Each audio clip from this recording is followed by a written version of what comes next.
Welcome back. In Pakistan, the death toll in floods, landslides and avalanches caused by heavy rains and snowfall has risen to 90. Officials said 62 died and several others are missing in avalanches in the Neelam Valley of Azad Kashmir. They confirmed at least 21 deaths in weather-related incidents in Balochistan and 7 in Punjab during the last 24 hours. They say landslides have damaged over 24 houses, some shops and a mosque in Azad Kashmir and Balochistan. Meanwhile, major arteries, including the Karakoram Highway, have been closed by heavy snowfall and avalanches. The harsh weather has cut off the northern city of Chitral from the rest of Khyber Pakhtunkhwa province. The Pakistan Army has rebuffed the Indian Army Chief's statement about a military action across the line of control. It said the Indian Army Chief's irresponsible statements are jeopardizing regional peace and stability. Army Chief General Qamar Javed Bajwa said Pakistan will continue to play its role for regional peace without compromising on national security. He said the armed forces will defend the country at all costs. In a tweet, the military spokesman said the Corps Commander meeting also reviewed the security situation in the Middle East. Another American lawmaker, Debbie Dingell, has condemned the human rights abused in occupied Kashmir. In a tweet, Dingell said thousands have been detained unjustly and millions are without access to internet and telephones. The lawmaker said she signed the resolution condemning Indian actions in the valley so the world can know where US stands on the issue. The resolution was introduced in the House of Representatives last year by Indian-American Congresswoman Pramila Jayapal. The resolution now has 36 co-sponsors, 2 Republicans and 34 from the Democratic Party. The valley is reeling under a curfew and communications blackout for the last 163 days. The United Nations Security Council will discuss the latest situation in Indian-occupied Kashmir on Wednesday. Sources say the meeting is being held on China's request. They said the UN Department of Peacekeeping Operations will brief the Council on human rights violations in Kashmir. This is the second time the Security Council is taking up the Kashmir issue in less than a year, after India stripped the region of its autonomy on the 5th of August and imposed a curfew and communications blackout in the valley. In India, the Supreme Court has dismissed the curative petition of 2 of the 4 death row convicts in the 2012 Nirbhaya gang rape and murder case. The dismissal of the review petition has paved the way for their execution, scheduled for 22nd January. A 5-judge bench of the Apex Court rejected the curative petitions filed by the convicts Vinay and Mukesh. The other 2 convicts, Akshay and Pavan, have yet not filed their curative petitions. One of the convicts, Mukesh Singh, has filed a mercy petition to President Ram Nath Kovind, who can change the sentence to life imprisonment. His review petition was earlier rejected by the Supreme Court. Microsoft CEO Satya Nadella has expressed distress over Indian government's controversial Citizenship Act. New Delhi has passed the act for people from only select religious Maya communities. Talking at an event, Nadella said he thinks what is happening is sad, primarily for someone who grew up there.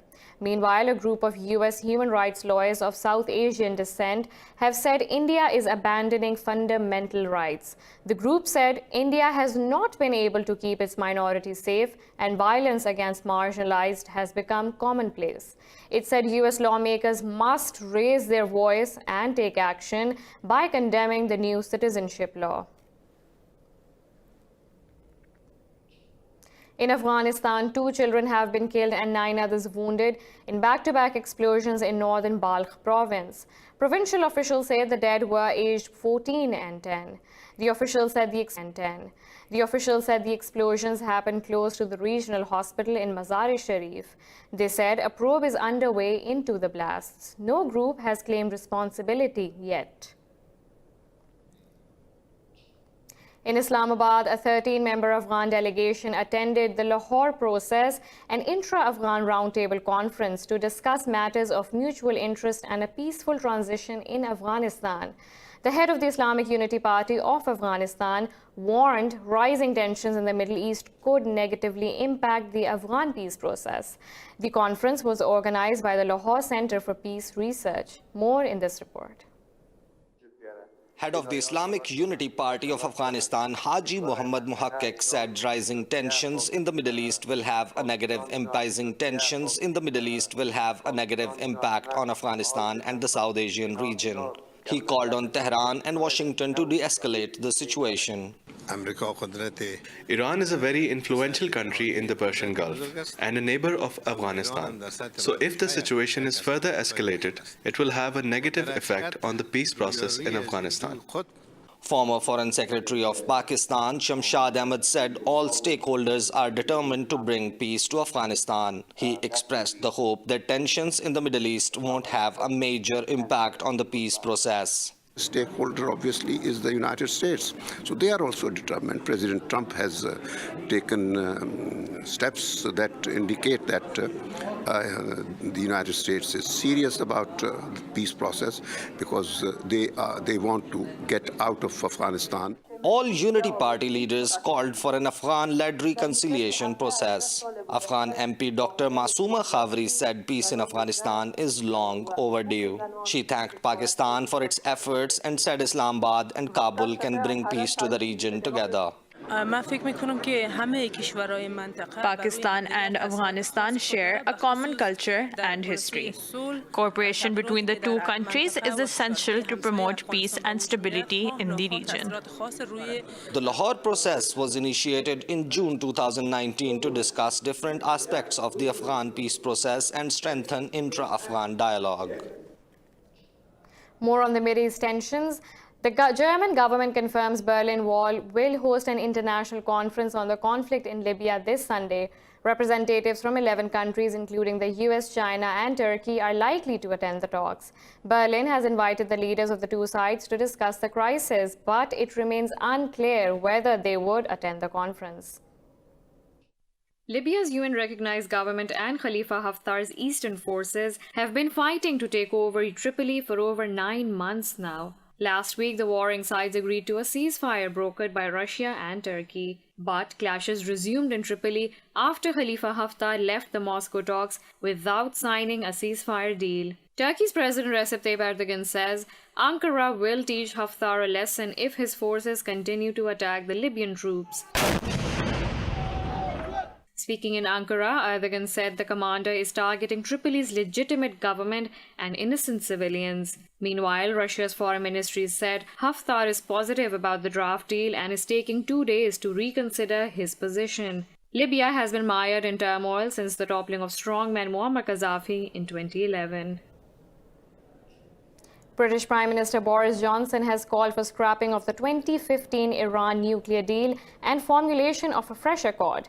Backing US President Donald Trump in an interview, Johnson said it is time for a Trump deal to replace the JCPOA. Johnson said a new deal is germane to avoid a military conflict in the Middle East. Under JCPOA, Iran agreed with China, France, Germany, Russia, the UK and the US to restrict its nuclear program. But in 2018, Trump pulled out of the deal. Meanwhile, Iran says it has arrested an undisclosed number of suspects accused of a role in shooting down the Ukrainian airliner. In a televised address, President Hassan Rouhani promised a thorough investigation into what he called the unforgivable error. Iran's judiciary spokesman Ghulam Hossein Esmaili said extensive investigations have been carried out in the matter. The spokesperson has not identified the suspects or said how many have been held. President Rouhani said the judiciary branch should form a special court to look into the case. Moreover, the UN has called for absolute transparency in the Ukrainian plane tragedy in Iran. Secretary General's spokesman Stefan Dujarric says the world body acknowledges the plane was shot down unintentionally by the Iranian forces. Dujarric said the investigation should be done in accordance with Annex 13 of the Convention on International Civil Aviation. He said the Secretary General Antonio Guterres has so far not been approached by the Ukrainian mission to play any role in the investigation. Meanwhile, the Iranian government has agreed to give access to Canadian investigators to wreckage and black boxes of the air jet. 2 Canadian investigators have landed in Tehran, followed by 2 more in the coming days or weeks. On January 8th, a Ukraine International Airlines plane crashed in Iran, killing all of 176 on board. In another development, Iran's President Hassan Rouhani has signed an amended law blacklisting the Pentagon and its subsidiaries. Tehran passed an initial version of the law last April, listing the U.S. Central Command as a terrorist organization. The current law was passed by the Iranian parliament last week after the assassination of Major General Qasem Soleimani in Iraq. By signing the amended version, Rouhani made its implementation more urgency. The law blacklists Pentagon staff, companies, institutions, and anyone linked to Soleimani's killing. We have a lot more coming up right after this short break, so stay tuned.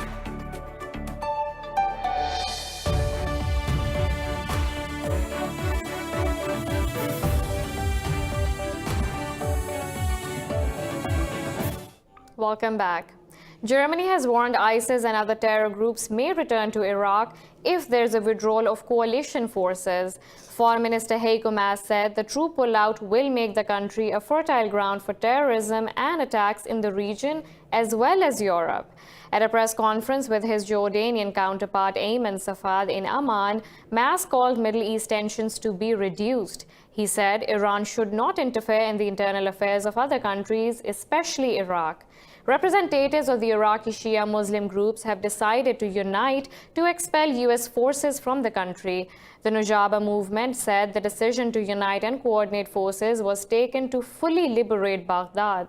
Tensions in the region have been escalating since the killing of Iranian commander Qasem Soleimani in a U.S. strike. Russia says 1,000 Syrians have left militant-controlled areas of the Idlib de-escalation zone. The Russian Center for Reconciliation said they left the area via Al-Hedr and Habit checkpoints in the Aleppo governorate. The 3 checkpoints for people wanting to leave Idlib began work yesterday. The ceasefire in northern Syria came into force on January 12th. The Russian center's officers regularly travel the country's government-controlled areas to monitor the humanitarian situation. Idlib is the only major Syrian region still controlled by armed rebels. Palestine says Israel is pushing to increase the number of settlers in the West Bank to 1 million. Prime Minister Mohammad Ishtiai said Tel Aviv is demolishing buildings and facilities in the Jordan Valley and Area C in the West Bank. Ishtiai accused the Israeli government of toppling any possibility of establishing an independent state of Palestine. Area C takes up over 60% of the more than 5,500 square kilometer West Bank.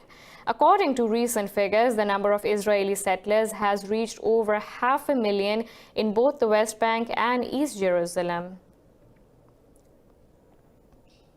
Irish Prime Minister Leo Varadkar has called the national elections on the 8th of February.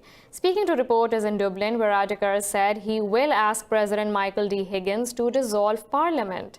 He said it is the best interest time to hold the election.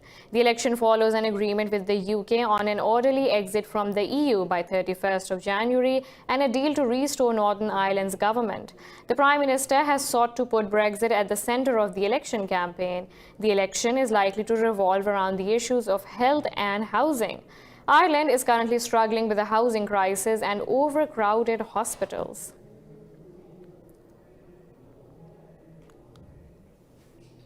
In Nigeria, conflict has raged between bandits and vigilantes in the northwestern state of Zamfara for over 10 years.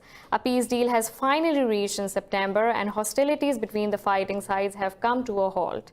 But locals fear the truce will not hold and refuse to leave their displacement camps. More in this report. The violence in Zamfara is one of Africa's most underreported conflicts. For over a decade, Kalashnikov-wielding bandits have terrorized the local population with impunity. Over 1,000 people were killed in 2019 alone, and the UN says 40,000 people have fled to the neighboring Niger. But a peace deal signed between the bandits and the vigilantes fighting them in September seems to have brought peace to the area. We should keep our weapons. We do not kill any Fulani or any other person. We should stop what we are doing. Based on his advice, we accept. That's why now we be a normal people. The conflict began as simple armed robberies and cattle theft, but left unchecked, it eventually mutated into an armed insurgency by guerrillas belonging to the Fulani ethnicity. When the local population responded by forming their own armed militias, the bloodshed only increased. They set fire to my village and killed my parents. What were we supposed to do? Just wait and let them carry on attacking us? Despite the ceasefire, those displaced by the violence are still reluctant to return home. I love my village, but because of these of bandits, I will never be able to return home. Even if they have left the big cities, they are still in the bush. They terrorize us. The IDPs say there's no guarantee peace will last. As such, they can't risk returning home. Authorities warn malnutrition and disease are rampant in the displacement camps. But for now, the people of Zamfara would rather stay here than risk being caught in a war again. In Philippines, nearly 40,000 people have been evacuated from around the Taal volcano, which continues to spew ash and lava. But thousands of others have refused to leave their villages. The crater of the Taal volcano continues to emit ash and lava for the third straight day. About 20,000 people from the Batangas and Cavite provinces sought shelter in nearly 120 temporary evacuation centers. The Taal volcano has erupted over 30 times in the past 5 centuries, most recently in 1977. Many people abandoned livestock and pets as well as homes full of belongings. The Philippine Institute of Volcanology and Seismology requested total evacuation within the 17-kilometer radius around the volcano. Pakistan's Prime Minister Imran Khan has offered assistance to Australia in tackling the issue of bushfires. In a letter to Australian Prime Minister Scott Morrison, Khan expressed sorrow over the disaster. Khan said he is sure Australians will overcome this calamity and strength and resilience. He expressed hope the crisis will create an opportunity for all countries to jointly face climate-related challenges. Khan said he is consistently making the world aware of environmental challenges that cannot be fought in isolation. We have a lot more in this bulletin, so stay tuned.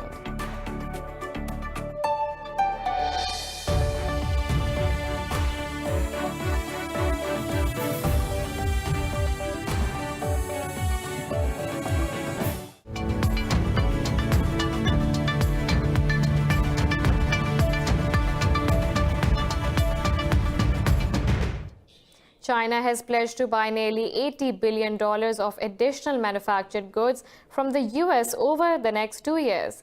The development comes under the terms of a Phase 1 trade deal to be signed tomorrow. The amount would cover significant purchases of cars, aircraft, and agricultural machinery. China would also buy over $50 billion in additional energy supplies.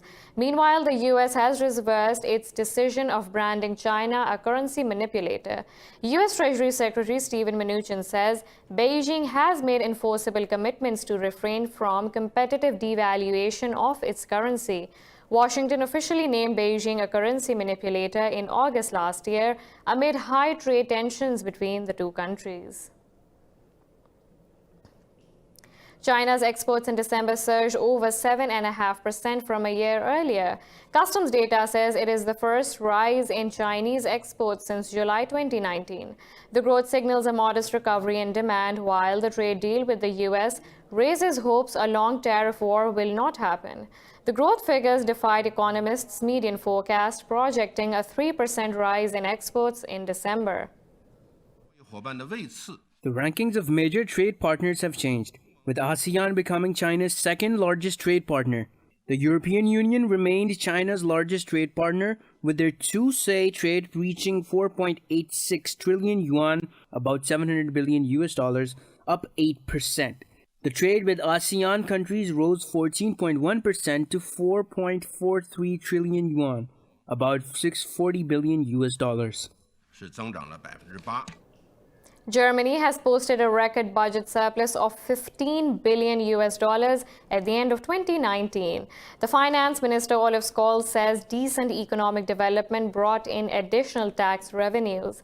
It is the third time in the last 5 years that Europe's largest economy has closed the year with a budget surplus.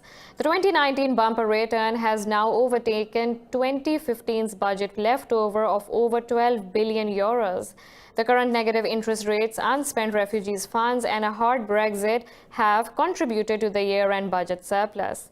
Last year, Scholz defended the government's reluctance to use its surplus, saying fat years were over for Germany.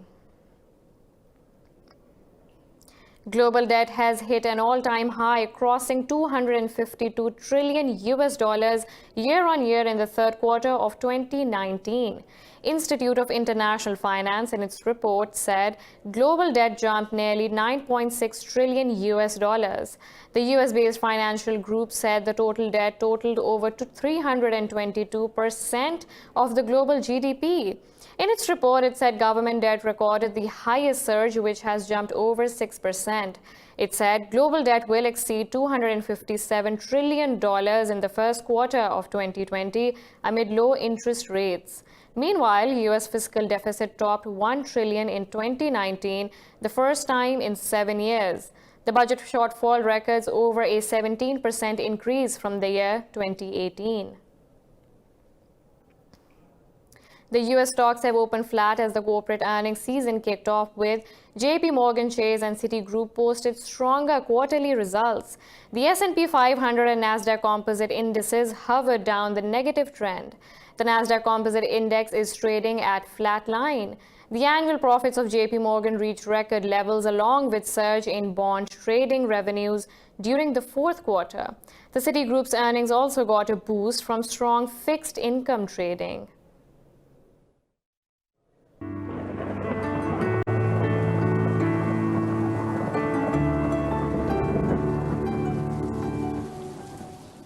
Now let's look at the weather from around the globe.